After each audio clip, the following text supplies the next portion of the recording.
যদি আপনার কাছে অনেক বড় বড় সার্টিফিকেট থাকে কিন্তু মনের মধ্যে অহংকার থাকে, আপনার মনের মধ্যে নূর আসবে না। যদি আসতো তাহলে ইবলিসের মনে আসতো।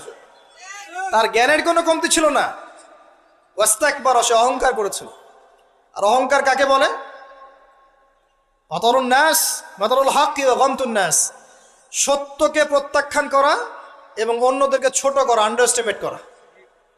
আর আমাদের সংস্কৃতি এখন হচ্ছে অন্যকে আন্ডার এস্টিমেট করা।